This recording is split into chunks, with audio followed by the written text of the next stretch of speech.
Bismillahirrahmanirrahim. Assalamualaikum warahmatullahi wabarakatuh. Alhamdulillahirrabbilalamin. Wa bihi nasta'in wa ala umuri dunya waddin. Wassalatu wassalamu ala asyrofil anbiya'i wal mursalin wa ala alihi washabihi ajmain, amma ba'du. Alhamdulillah, pertama-tama adalah kita panjatkan puji dan syukur kepada Allah yang Maha Ghafur. Shalawat dan salam semoga tetap tercurah limpahkan kepada Nabi Muhammad Shallallahu Alaihi Wasallam, tak lupa kepada keluarganya, sahabatnya, dan kepada umat akhir zaman. Alhamdulillah, pada kesempatan kali ini saya ingin mengucapkan terima kasih kepada yang terhormat Ibu dosen Dr. Muthaharoh Tahir MPD sebagai dosen pengampu mata kuliah pedagogik, dan tak lupa kepada teman-teman semua kelas BK non reguler yang bisa mengikuti atau menyimak presentasi dari kelompok 6 yang beranggotakan 2 orang. Saya Anissa Andiani sebagai moderator dan pemateri. Adapun teman saya yaitu Bu Siti Halimatus Sadia sebagai pemateri. Tanpa berlama-lama, kami di sini akan mempresentasikan dari kelompok 6 yaitu mengenai pendekatan dan metode pembelajaran. Baiklah, tanpa berlama-lama, untuk pemateri yang pertama akan disampaikan oleh Bu Siti Halimatus Sadia. Waktu dan layar saya persilahkan. Di sini saya akan menjelaskan tentang latar belakang dari materi pendekatan dan pembelajaran. Latar belakang dari materi tentang pendekatan dan pembelajaran yaitu pendidikan merupakan usaha dan sadar dan terencana untuk mewujudkan suasana belajar dan proses pembelajaran agar peserta didik dapat secara aktif mengembangkan potensi yang ada pada dirinya untuk memiliki kekuatan spiritual, keagamaan, pengendalian diri, kepribadian, kecerdasan, akhlak mulia, serta keterampilan yang diperlukan dirinya, masyarakat, bangsa, dan negara. Kemudian pembelajaran merupakan bentuk interaksi, integrasi, dan interkoneksi antara pendidik dengan peserta didik yang dalam pelaksanaannya mengacu kepada instrumen yang telah ditetapkan, yaitu sebuah kurikulum. Pembelajaran dilaksanakan dengan tujuan agar terjadinya perubahan ke arah yang lebih baik dalam aspek kognitif, afektif, dan psikomotorik, sehingga dari hasil pembelajaran itu dapat diperoleh beberapa fungsi seperti fungsi secara sosiologis maupun psikologis. Namun dalam proses untuk mencapai tujuan tersebut, pembelajaran tidak hanya dilaksanakan oleh satu objek saja, melainkan harus terjadi give and take antara pendidik dengan peserta didik. Hal tersebut dapat dilakukan melalui penerapan pendekatan, strategi, dan metode pembelajaran. Kemudian baik dari segi definisinya, kelebihan dan kekurangan pendekatan strategi dan metode dalam proses belajar mengajar. Menurut Milan Nuryanto, pendekatan merupakan cara memandang kegiatan pembelajaran sehingga dapat memudahkan pendidik dalam mengelola pembelajaran dalam peserta didik dalam memperoleh kemudahan belajar. Pendekatan pembelajaran dibagi menjadi 2, yaitu pendekatan yang berdasarkan proses dan pendekatan pembelajaran yang ditinjau dari segi materi. Kemudian nanti akan dibahas mengenai rumusan masalah. Adapun poin-poinnya seperti apa pengertian pendekatan pembelajaran, kemudian ada juga macam-macam pendekatan pembelajaran, ada juga apa saja pendekatan pembelajaran, dan yang terakhir apa saja metode pembelajaran. Kemudian tujuan dari penulisannya, yang pertama menjelaskan pengertian pendekatan pembelajaran, menguraikan macam-macam pendekatan pembelajaran, kemudian menguraikan jenis-jenis pendekatan pembelajaran, dan menjelaskan metode pembelajaran. Pembahasan yang pertama yaitu mengenai pengertian pendekatan pembelajaran. Pendekatan pembelajaran dapat diartikan sebagai titik tolak atau cara pandang kita terhadap proses pandangan pembelajaran. Istilah pendekatan mengacu pada dari proses yang terjadi, yang bagaimanapun juga bersifat sangat umum. Pendekatan approach menurut Tera Kajoni menunjukkan cara umum dalam memandang permasalahan atau suatu objek kajian. Pendekatan pembelajaran dapat diartikan sebagai sudut pandang terhadap suatu pembelajaran yang merujuk pada pandangan tentang terjadinya proses yang sifatnya masih umum untuk menginspirasi dan menguatkan pemilihan strategi dan metode pembelajaran dengan cakupan teoritis tertentu. Dilihat dari pendekatan pembelajaran, terdapat 2 jenis, yaitu yang pertama adalah pendekatan pembelajaran yang berorientasi atau berpusat pada peserta didik atau juga student-centered approach. Kedua, pendekatan pembelajaran berorientasi atau berpusat pada pendidik. Kemudian poin yang kedua yaitu macam-macam pendekatan pembelajaran. Pertama, ditinjau dari segi proses pendekatan pembelajaran menurut Percival dan Ellington, yang meliputi pendekatan pembelajaran yang berorientasi kepada pendidik, pendekatan yang berorientasi kepada pendidik atau lembaga pendidikan merupakan sistem pembelajaran yang konvensional, di mana hampir semua kegiatan pembelajaran dikendalikan oleh pendidik dan staf lembaga pendidikan. Sedangkan pendekatan pembelajaran yang berorientasi pada peserta didik merupakan pendekatan yang menunjukkan dominasi peserta didik selama kegiatan pembelajaran pendidik sebagai fasilitator, pembimbing, dan memimpin. Kemudian yang kedua adalah pendekatan pembelajaran yang ditinjau dari segi materi pembelajaran. Yang pertama ialah pendekatan konstekstual, yaitu pendekatan pembelajaran yang membangun pengetahuan dan keterampilan serta pendidik dalam belajar serta dikaitkan dengan situasi nyata di lingkungan peserta didik. Kedua, yakni pendekatan konstruktivisme, di mana pendekatan ini merupakan pendekatan yang lebih menekankan pada tingkat kreativitas siswa dalam menyalurkan ide-ide baru yang didasarkan pada pengetahuan. Kemudian ada pendekatan emosional. Pendekatan ini adalah pendekatan yang dilakukan oleh seorang pendidik kepada peserta didik melalui perangsangan verbal atau non-verbal, serta melalui emosi atau perasaan. Adapun kelebihan dari pendekatan emosional adalah pendidik bisa memahami perasaan peserta didik dan peserta didik merasa lebih senang dengan pendidik, sehingga peserta didik tidak mau mengikuti pembelajaran dengan baik. Sedang kekurangannya apabila pendidik tidak dapat membaca suasana, maka akan sulit pendekatan kepada para peserta didik. Kemudian poin yang selanjutnya yaitu jenis pendekatan pembelajaran, di mana jenis dari pendekatan pembelajaran ini dibagi menjadi 3 bagian. Yang pertama, pendekatan individu, yakni pendekatan langsung yang digunakan seorang pendidik kepada peserta didiknya untuk memecahkan kasus peserta didiknya.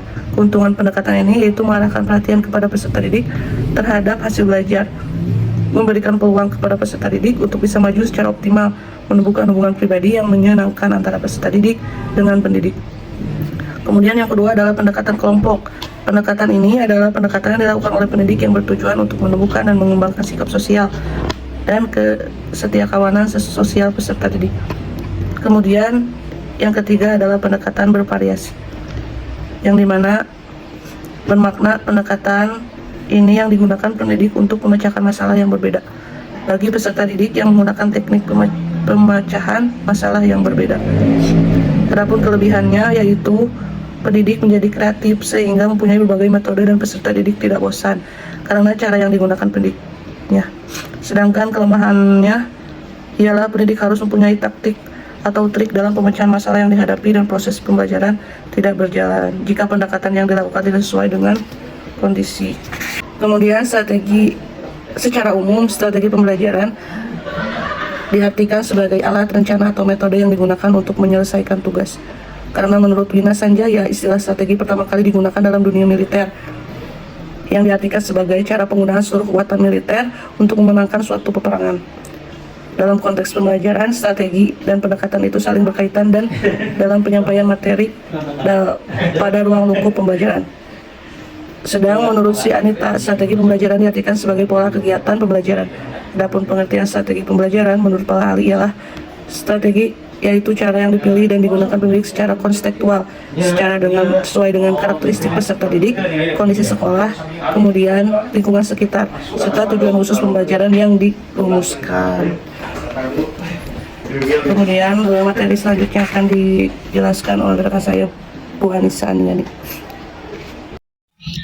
Baiklah, terima kasih kepada Ibu Siti Halimatus Sadia yang telah menyampaikan materi pertama. Izin saya melanjutkan untuk materi berikutnya, masih mengenai strategi.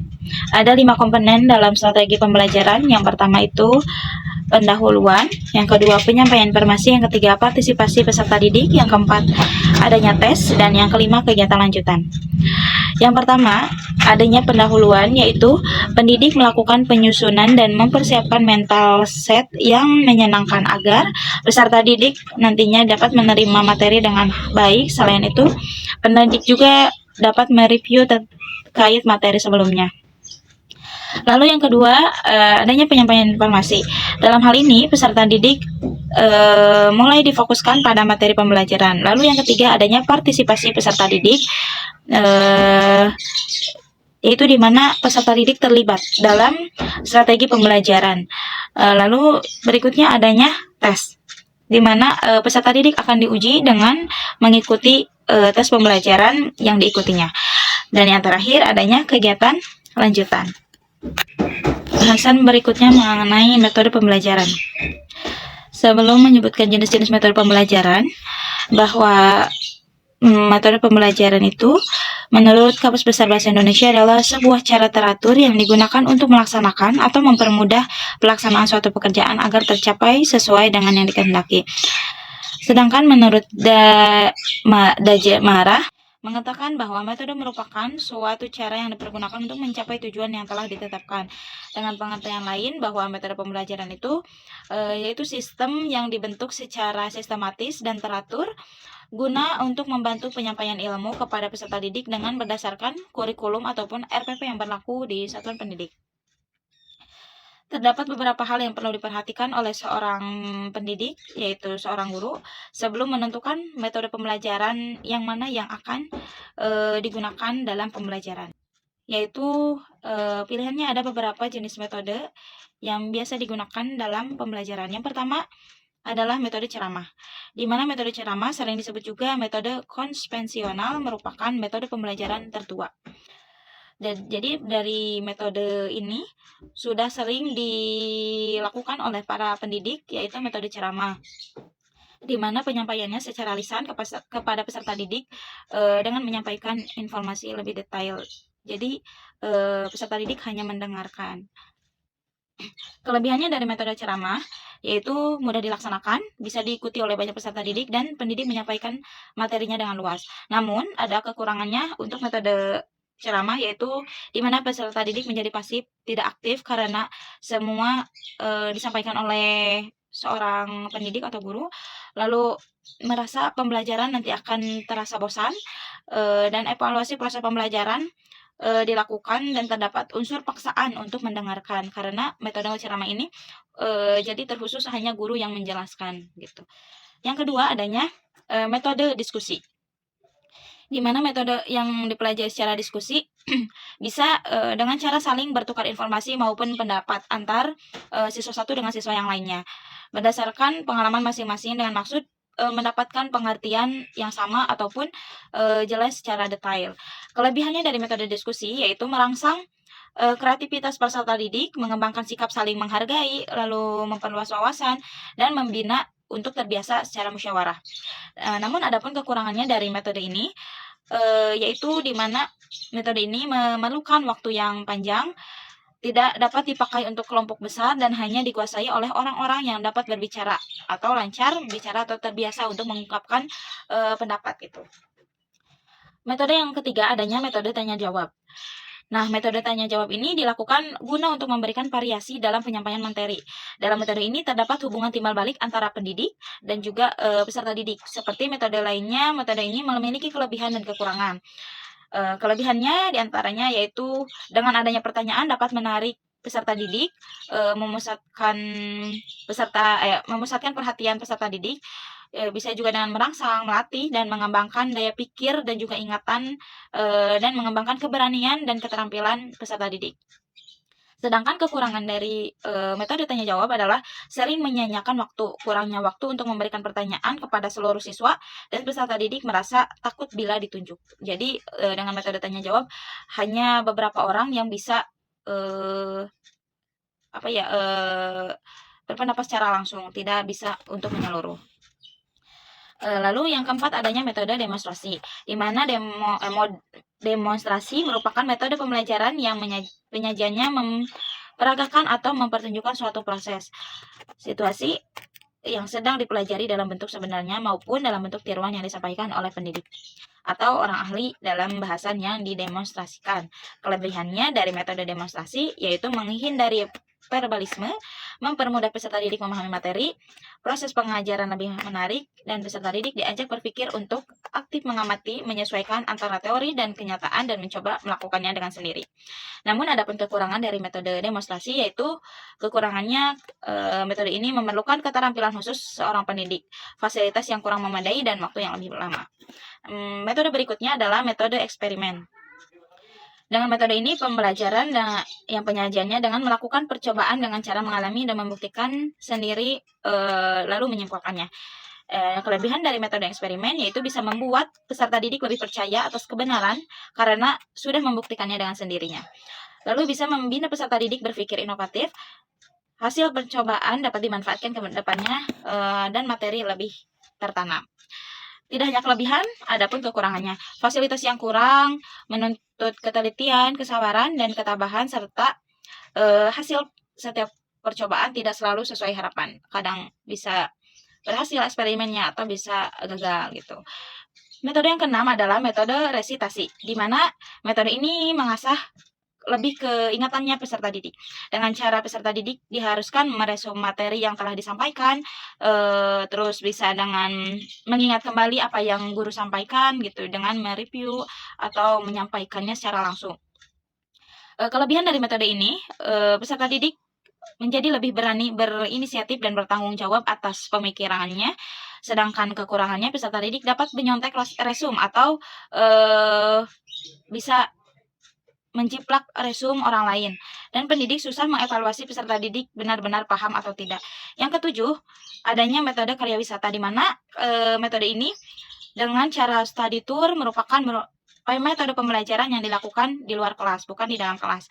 Hal ini dapat dilakukan di tempat yang dekat maupun jauh. Kelebihan dari metode karya wisata yaitu memiliki prinsip pengajaran modern, ganti suasana pembelajaran, lalu menghubungkan antara materi yang dipelajari dengan kebutuhan di masyarakat dan adanya bahan pelajaran yang lebih luas. Namun kekurangannya perlu perencanaan yang matang, waktu yang tidak sebentar, terkadang mengabaikan studi dan menjadi kunjungan wisata dan peserta didik susah diatur. Nah, sebelum saya tutup dengan salam, izin untuk menyampaikan kesimpulan dari makalah yang telah kami sampaikan, bahwa di dalam pendidikan dilaksanakan dengan berbagai macam dan jenis pendekatan sebagai cara pandang dalam proses pembelajaran. Diperlukan strategi atau perencanaan yang tepat di setiap kegiatan belajarnya dan didukung dengan metode yang sesuai agar tercapai tujuannya. Dari beberapa hal di atas, terdapat titik temu yang menghubungkan antara sudut pandang perencanaan dan cara pembelajaran, yaitu mengerucut agar tercapainya tujuan pendidikan. Oleh karena itu, dengan mengacu pada proses pendekatan pembelajaran pendidikan ini bisa terus lebih baik. Baiklah, untuk sesi tanya jawab, dipersilahkan Bapak dan Ibu atau teman-teman semua bisa mengirimkan melalui WA grup pedagogik. Insya Allah kami akan menjawab sebisa mungkin. Nah, itulah yang bisa kelompok kami sampaikan. Mohon maaf apabila banyak kekurangan maupun kesalahan baik lisan maupun tulisan. Sekali lagi saya ucapkan terima kasih atas perhatiannya. Saya akhiri dengan penutupan salam. Wassalamualaikum warahmatullahi wabarakatuh.